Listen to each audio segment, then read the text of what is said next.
I'm someone who believes that something more rough, carefree creates more character and personality. If I wanted something so perfect, and if I were fine-tuning every little detail so that it could look like a photo, I might as well take out my iPhone and take a picture of it and print it out, or draw in a coloring book. But it's that sense of the brush starts and ends, just wherever your mind takes. It's really freeing.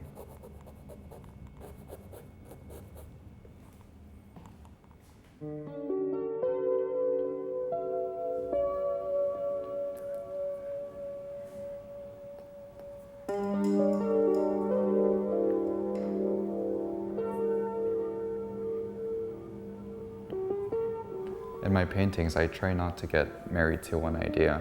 And I took that from moving around so many different places. Every 2 years, I find myself moving somewhere else. The more I got used to that, how I practiced was, not to settle down too much. Find ground in here, yourself, not where you're at physically.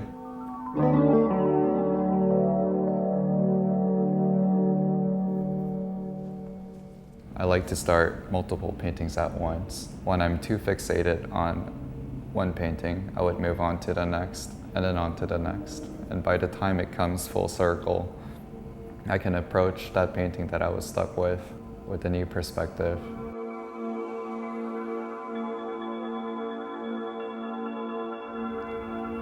This is really the main subject that I'm working on, but I have all this leftover paint. I'm building side stories or mini narratives that build up to something like this. It's a figure in like a little green willow tree.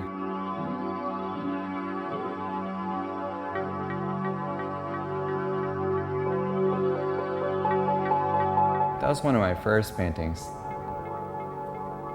I was introduced to a collector who was curating a show in Paris, and it was the first exhibition, actually, that I ever did.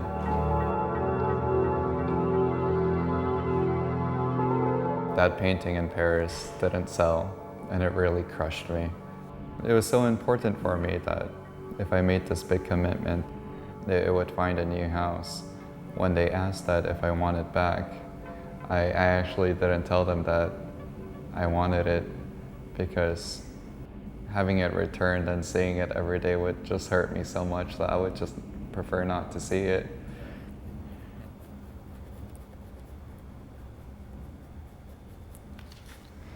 I had to turn down a few shows that were proposed for later this year. I just did 2 back-to-back shows that ended in May, and that was quite intense. So right now is the time of taking on a few commissions from Korea. So I'm working on 3 paintings that are all about the private collectors. I sent pictures of the 2 works to get it confirmed if they like it or not. She said the yellow looks too hot and something more spring. More spring. I have no idea what that means.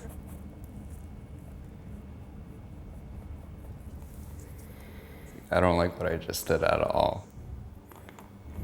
All it really takes is like one really contrasting color. But right now, I can't get myself to think what color would be the perfect color to break up this whole painting.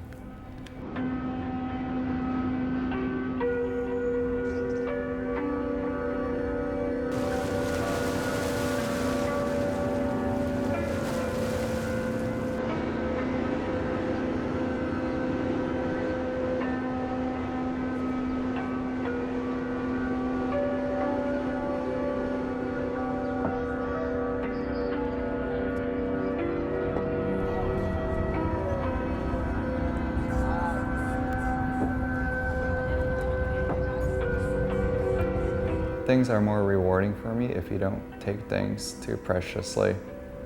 that immediate reaction, whatever you're feeling in that moment, react to it.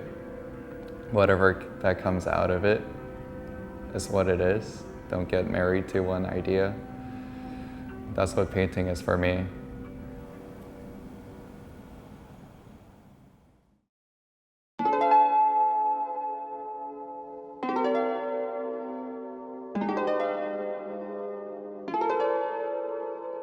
Just seeing myself looking out into the ocean, hoping to find some answers, but the sea and the sky is endless, so it's really down to yourself to find what you need to look for.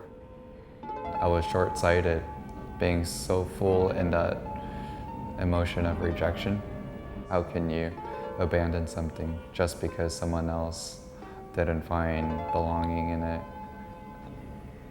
2 years later, I asked for it back, and they returned it to me.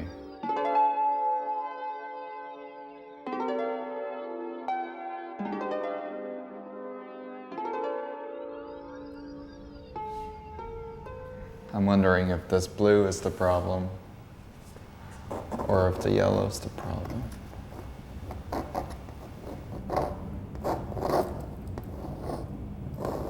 I wouldn't be doing this if I was just doing something for myself. I would give myself much more leniency in terms of like exploring and not being shy to layer a bunch of mistakes. But right now, time is also quite sensitive because I have to finish this fast, so I'm trying my best not to make too many mistakes.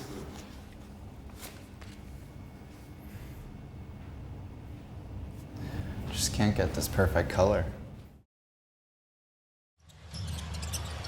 Looking, finds Rose. Rose trying to get open, fires away. Bang! It's over! The Bulls win at the buzzer! I'm a huge Derrick Rose fan. He was my childhood growing up. Just put your head down and get to work mentality that I'm really inspired by. That's unreal. That boy is good. Derrick Rose said he wanted that painting. I had to come to acceptance of rejection, only to be rewarded by someone that I idolize so much, finding similar reaction towards. It couldn't be like a better ending.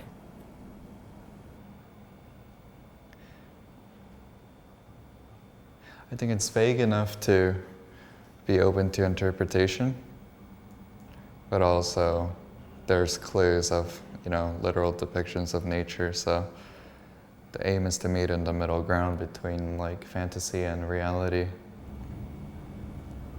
That's done. Anything more from here is going to be just overthinking. Yeah. Every painting is the same around the stage. You feel the same thing, like a dark cloud over you, just following you everywhere. And then you finally get that last touch, and then boom, it's the sunlight.